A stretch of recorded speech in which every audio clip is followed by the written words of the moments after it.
Bendiciones a todos, Dios los bendiga.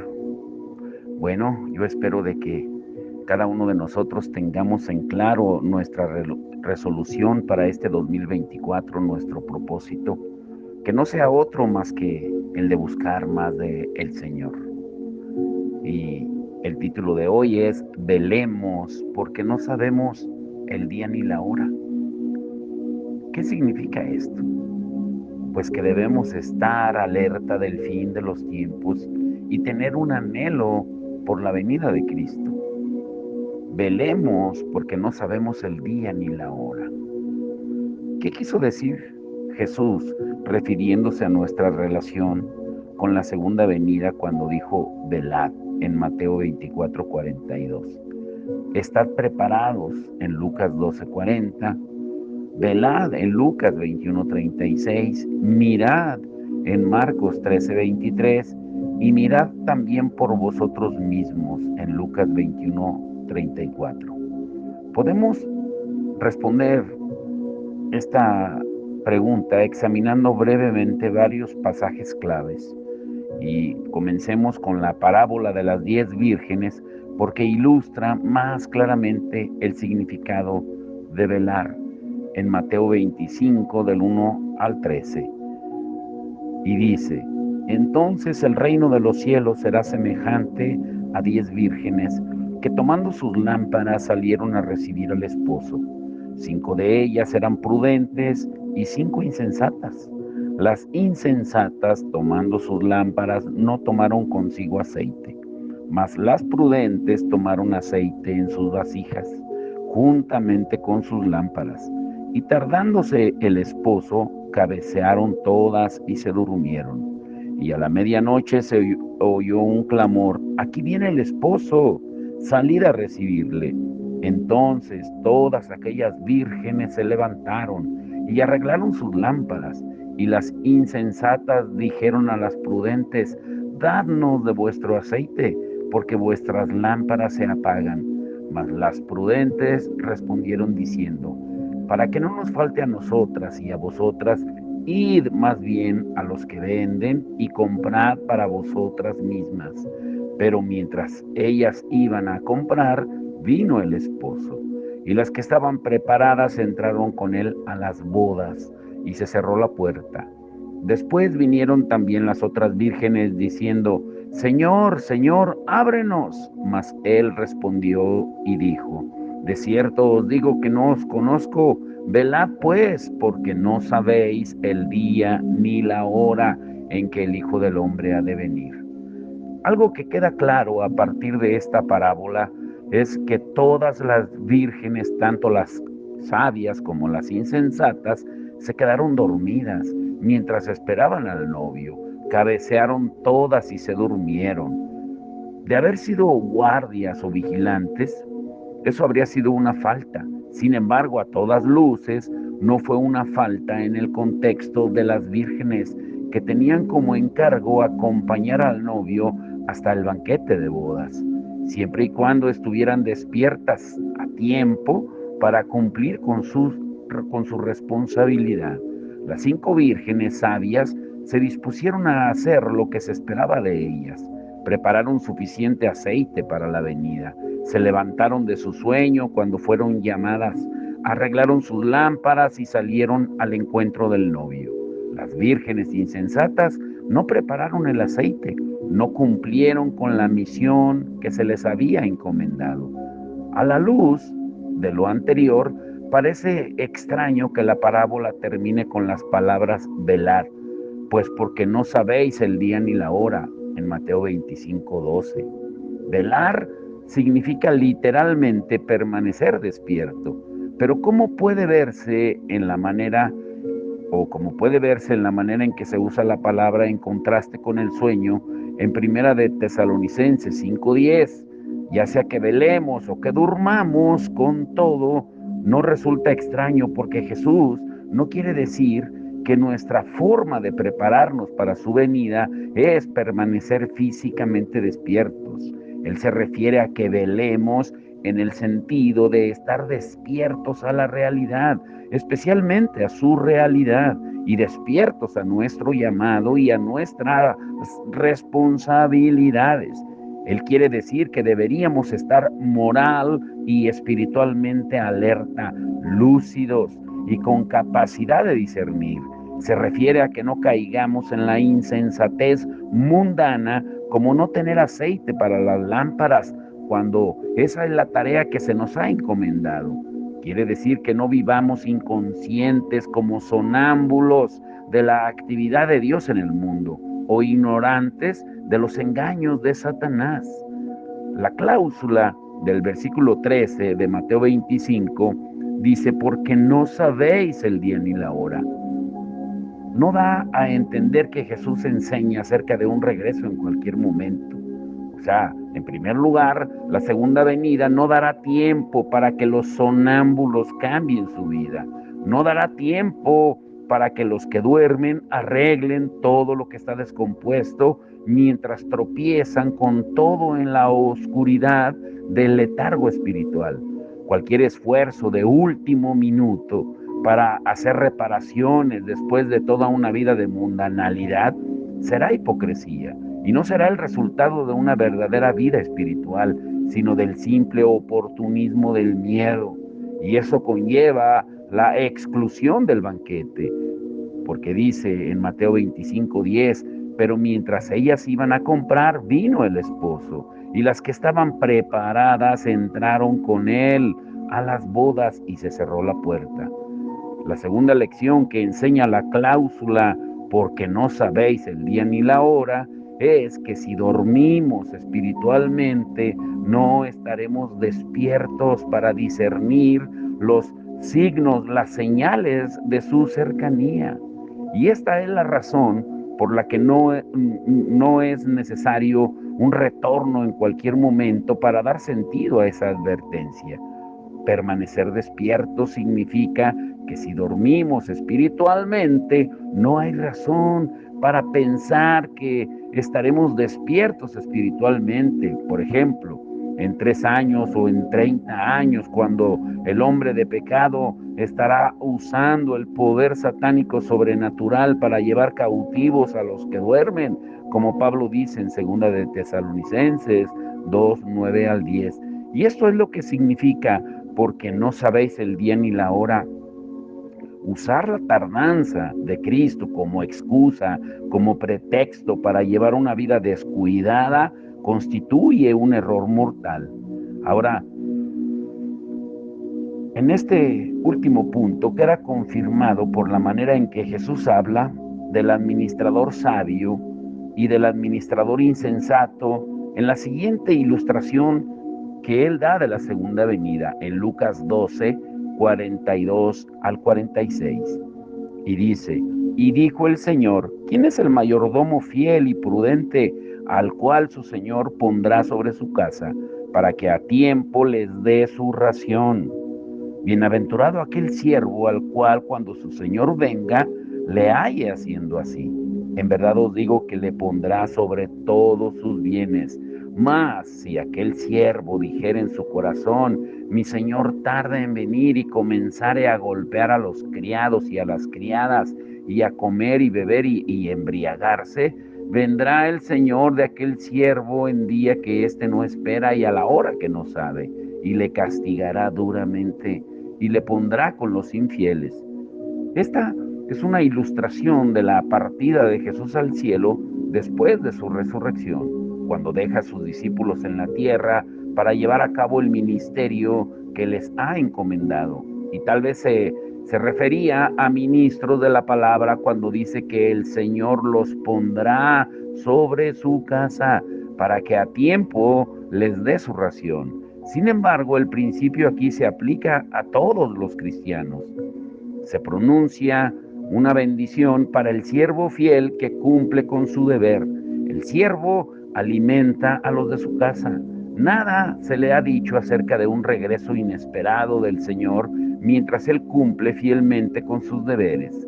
Este siervo no tiene nada que temer. Sin importar cuándo venga su Señor, él está haciendo lo que se le mandó. Sin embargo, enseguida aparece la advertencia. ¿Qué sucede si el corazón del siervo se corrompe y empieza a dar por hecho que el Señor tarda en venir? Mi Señor tarda en venir. ¿Qué sucede si esa presunción lo lleva a comer y beber y embriagarse? Jesús dice que a causa de la embriaguez, la venida de su Señor tomará desprevenido a este hombre. Si comenzare a golpear a los criados y a las criadas y a comer y beber y embriagarse, vendrá el Señor de aquel siervo en el día que éste no espera. Usar la tardanza de Cristo como excusa para llevar una vida descuidada es un error mortal. ¿Qué debemos aprender a partir de esta advertencia? El punto no es que el siervo ebrio no esperaba un regreso repentino de su señor en cualquier momento. El punto es que el siervo insensato está mental y espiritualmente ebrio. Ha abandonado la voluntad de su Señor y ha abrazado el camino de la mundanalidad que entorpece sus sentidos. Y ahora es ciego a lo que es real en la esfera espiritual y será tomado desprevenido por el regreso de su Señor, porque no hay razón para pensar que llegue a estar sobrio en 5 o en 50 años cuando suene la trompeta, porque Lucas 12:46 dice claramente: vendrá el Señor de aquel siervo en el día que éste no espera. Esta es la lección. Permanece despierto espiritualmente y ocupado en el trabajo del Señor, porque si cedes, si caes en el letargo, ya sea sueño o embriaguez, te enceguecerá a todas las señales de peligro y el juicio te tomará desprevenido de manera repentina. Y Jesús hace la misma declaración en Lucas 21:34. Mirad también por vosotros mismos, que vuestros corazones no se carguen de glotonería y embriaguez y de los afanes de esta vida, y venga de repente sobre vosotros aquel día. Aquí hace una adición más. No solamente la embriaguez, sino la glotonería y los afanes de esta vida. La naturaleza repentina e inesperada no se debe a una noción de la segunda venida como un suceso que acontezca en cualquier momento. Se debe al estupor espiritual, al adormecimiento espiritual del corazón humano que está sobrecargado y embotado por los afanes de esta vida. La venida de Cristo se convierte en una trampa repentina, no porque pueda suceder en cualquier momento, sino por la ceguera espiritual a la venida de Cristo. Aunque acontezca dentro de 5 años y serias advertencias estén señaladas, estar espiritualmente dormido, ebrio o ciego es un presagio de destrucción inesperada, ya sea que su venida acontezca mañana o en una década o tal vez hoy mismo. La advertencia de Pablo a los que duermen y se embriagan es muy clara. El apóstol Pablo combina las dos imágenes que usa Jesús para señalar el mismo punto. La imagen de permanecer despierto, como Jesús lo dijo en Mateo 25:13, y sobrio en Lucas 12:45 y Lucas 21:34. Y Pablo dice a los tesalonicenses en Primera de Tesalonicenses 5:2-6, porque vosotros sabéis perfectamente que el día del Señor vendrá así como ladrón en la noche, que cuando digan paz y seguridad, entonces vendrá sobre ellos destrucción repentina, como los dolores a la mujer encinta, y no escaparán. Mas vosotros, hermanos, no estáis en tinieblas, para que aquel día os sorprenda como ladrón, porque todos vosotros sois hijos de luz e hijos del día. No somos de la noche ni de las tinieblas. Por tanto, no durmamos como los demás, sino velemos y seamos sobrios. Es muy claro lo que dice el apóstol. Pablo dice que para algunos el día de la venida de Cristo será como la sorpresa destructiva de un ladrón. Y para otros no será así, porque dice, mas vosotros, hermanos, no estáis en tinieblas, para que aquel día os sorprenda como ladrón, en primera de Tesalonicenses 5:4. O sea, la diferencia radica en si estamos en las tinieblas o somos hijos del día, ya sea que estemos espiritualmente dormidos o despiertos, ya sea que estemos espiritualmente ebrios o sobrios. El apóstol no dice que el día sea repentino e inesperado, porque el regreso de Cristo ocurre en cualquier momento.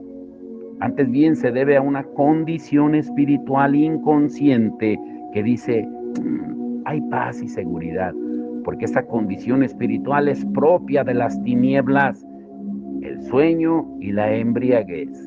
Ahora, número 1, ¿por qué la presunción de tardanza como excusa para pecar es un acto suicida?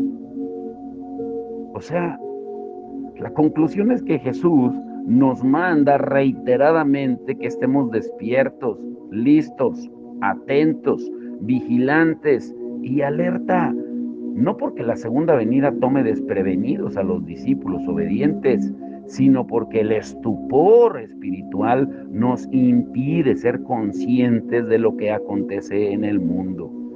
Y como resultado nos toma por sorpresa, nos atrapa como una trampa y conlleva ruina. La incertidumbre del tiempo del regreso de Cristo funciona como una advertencia para todos, a fin de que permanezcamos vivos y despiertos espiritualmente, sobrios, porque lo contrario es un estado espiritual que nos enceguece a las señales y no podremos recuperarnos del estupor satánico cuando dice como el relámpago desde un extremo del cielo hasta el otro aparezca, como dice Lucas 17:24. Es permanecer despierto espiritualmente y alerta es estar enamorado de la venida del Señor. Cualquier presunción de tardanza de parte de Cristo para justificar la mundanalidad constituye un suicidio espiritual para el corazón. Aún si estamos convencidos de que el Señor viene en 3, 5 o 6 años, y no hay garantía para pensar que deba llegar mucho después de eso. O sea, esa medida de cercanía y la incertidumbre combinadas son razones para que todos vivamos más alerta y vigilantes, cuidando nuestra alma. Entendemos que el descuido espiritual hace irrelevantes todos nuestros cálculos, porque seríamos incapaces espiritualmente de pelear la batalla final para seguir alerta y perseverar. Por otro lado, comprendemos que si estamos despiertos espiritualmente en comunión con Cristo y andando en la luz, podremos discernir las señales de los tiempos, como Jesús lo dice en Mateo 16:3, y también experimentaremos su venida no como un ladrón que sorprende, como Pablo lo dice en primera de Tesalonicenses 5:4, sino como un Señor y siervo misericordioso, como lo dice Jesús en Lucas 12:37. Ahora, número 2, estar alerta significa amar la venida del Señor. Otra manera de describir nuestro celo por permanecer espiritualmente despiertos, sobrios y con capacidad de discernir, es decir, que amamos la venida del Señor, como Pablo lo dice en 2 de Timoteo 4:8, y que le esperan en Hebreos 9:28, Primera de Corintios 1:7, Filipenses 3:20, o como dice Pedro en primera de Pedro 1:13, o esperamos por completo en la gracia que se nos traerá cuando Jesucristo sea manifestado. Recordemos que en el estudio primero que tuvimos justo después de la exhortación de Pablo a amar la venida del Señor en segunda de Timoteo 4:8, estudiamos a través del ejemplo de Demas como quien amó al mundo más que la venida del Señor. Demas me ha desamparado amando a este mundo. Pablo dice en segunda de Timoteo 4:10. Y esta es la advertencia que nos hace Jesús en Lucas 21:34. Mirad también por vosotros mismos, que vuestros corazones no se carguen de glotonería y embriaguez y de los afanes de esta vida, y venga de repente sobre vosotros aquel día. Demas dejó de amar a la venida del Señor Jesús y se enamoró de este mundo, y eso lo embriagó con ilusiones de cosas mejores. Entonces, toda nuestra exposición acerca de los mandatos de Jesús a permanecer despiertos y sobrios, en realidad es que nos habla acerca de amar la venida del Señor, permanecer despiertos espiritualmente y alerta, que significa o es estar enamorado de la venida del Señor. Y lo contrario es caer en el letargo del amor al mundo y ser ciegos a la belleza de la venida de Cristo. Esa es la gran respuesta a la pregunta acerca de cómo debemos vivir. Debemos vivir enamorados de la venida de Cristo, que ese sea nuestro propósito este 2024. Vivir enamorados de la venida de Cristo es un gran deleite anticipado, es un poder grande para andar libres de pecado, es una gran protección del engaño en los tiempos postreros. Ahora, tenemos que ser pacientes, gozosos, no engañados, no turbados. Un aspecto crucial de nuestro andar en los últimos días es la necesidad de vivir especialmente alerta en cuanto al engaño. Jesús y Pablo dejan claro que el engaño satánico se va a intensificar a medida que se acerca el fin. Jesús subraya primero este peligro cuando sus discípulos le preguntan: ¿cuándo serán estas cosas? ¿Y qué señal habrá de tu venida y del fin del siglo? En Mateo 24:3. Y sus palabras primeras que él reitera tienen que ver con el engaño. Cuando él le responde, escuchen, en Mateo 24:4-5, respondiendo Jesús les dijo: mirad que nadie os engañe, porque vendrán muchos en mi nombre diciendo: yo soy el Cristo, y a muchos engañarán.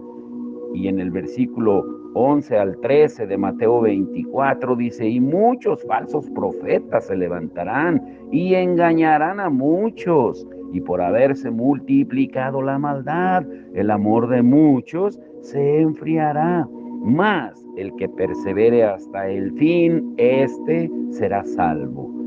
Y en Mateo 24, verso 24 y 25 dice Jesús: porque se levantarán falsos cristos y falsos profetas, y harán grandes señales y prodigios, de tal manera que engañarán, si fuere posible, aún a los escogidos. Ya os lo he dicho antes.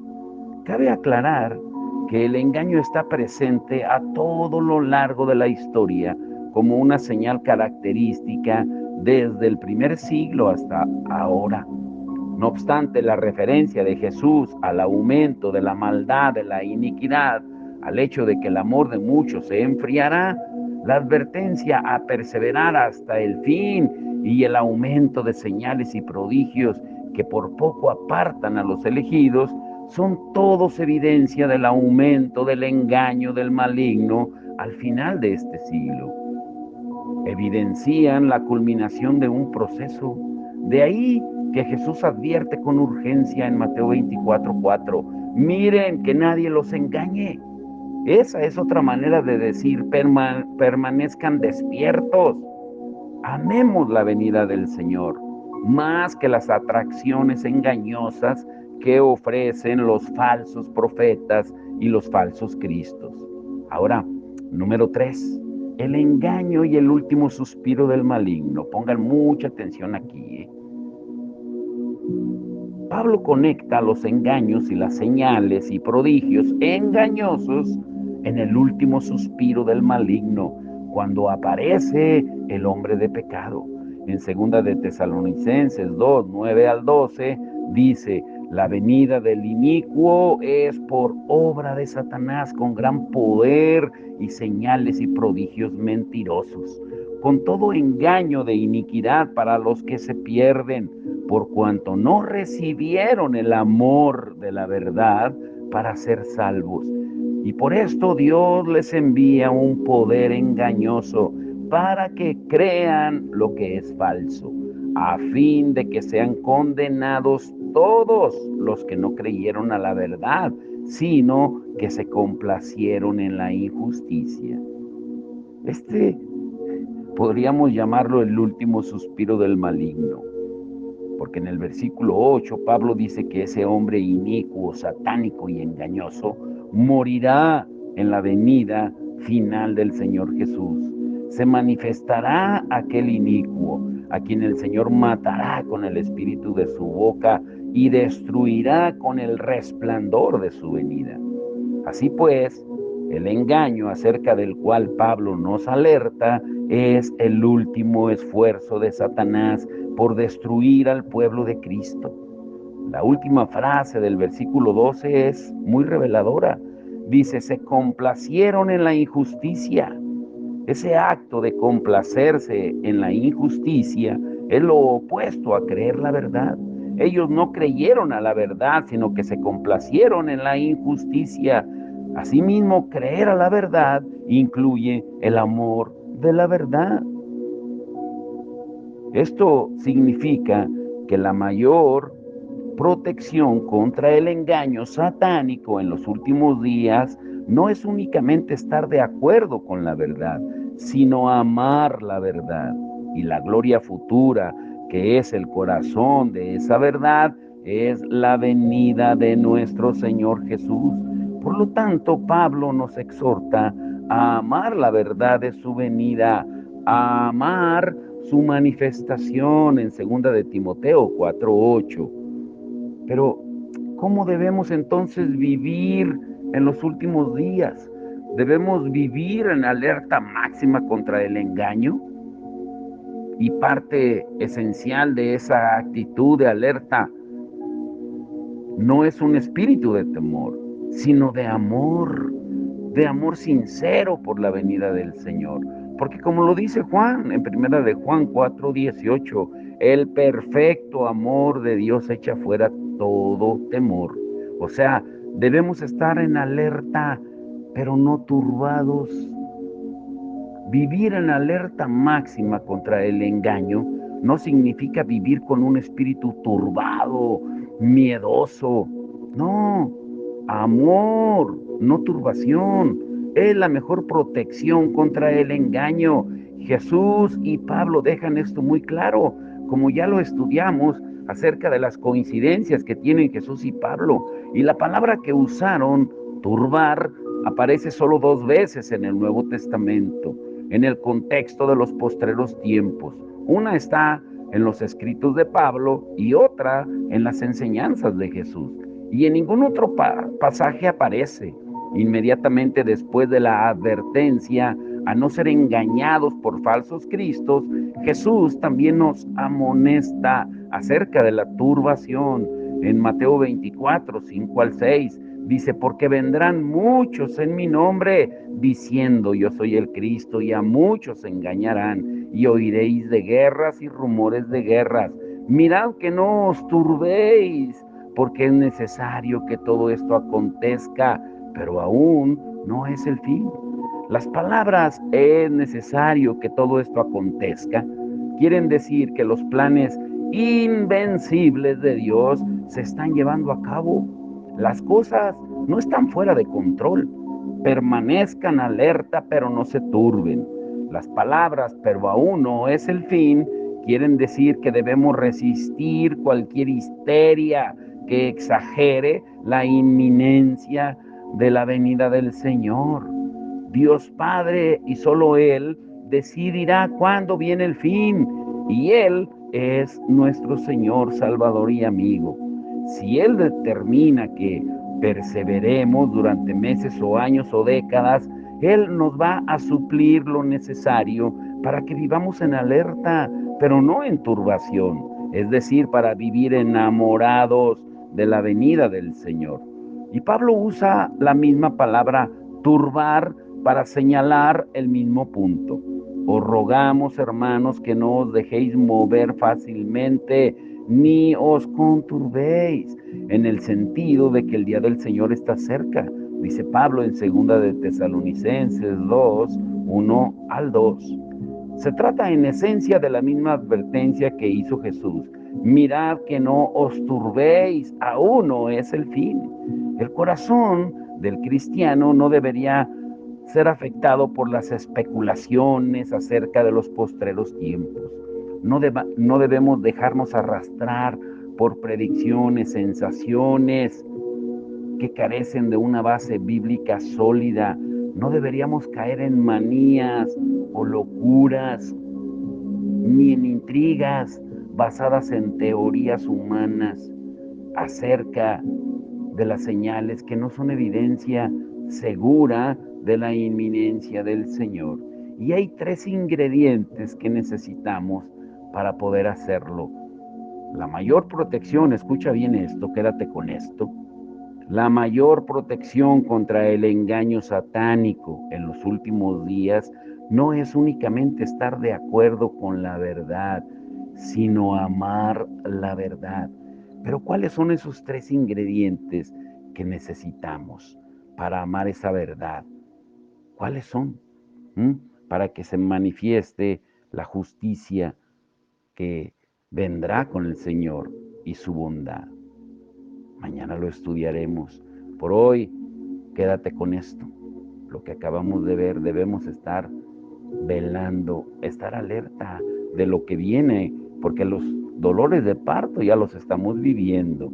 Ya estamos viendo cómo se está manifestando toda la maldad en el mundo. Por eso el Señor nos manda que velemos, porque no sabemos el día ni la hora en que Él vendrá. Debemos estar alerta del fin de los tiempos, pero a la vez anhelar la venida de Cristo. Padre, en el nombre de Jesús te damos toda la gloria y la honra, Señor. Gracias por tu amor, tu misericordia. Gracias por este inicio de año del 2024, Señor. Y que no sea otro nuestro propósito, nuestra resolución, nuestra meta, sino el buscarte más, el enamorarnos más de ti, Señor. Porque ahí se cumple todo. Cuando te amamos a ti, amamos al prójimo y nos amamos a nosotros. Pero ayúdanos, Señor, a través de tu Espíritu Santo, porque tu palabra dice que los que son guiados por tu Espíritu, esos son verdaderos hijos de Dios. Y es tu Espíritu el que nos guía, que ya vive en cada uno de aquellos que te hemos recibido como Señor y Salvador y hemos renunciado a nuestra vida pasada, nos hemos arrepentido, hemos dado un cambio de dirección en nuestra vida pasada, Señor, para ahora vivir para ti, como Pablo lo dice en Gálatas 2:20, porque ya no vivo yo, más Cristo vive en mí. Y tener siempre, Señor, en mente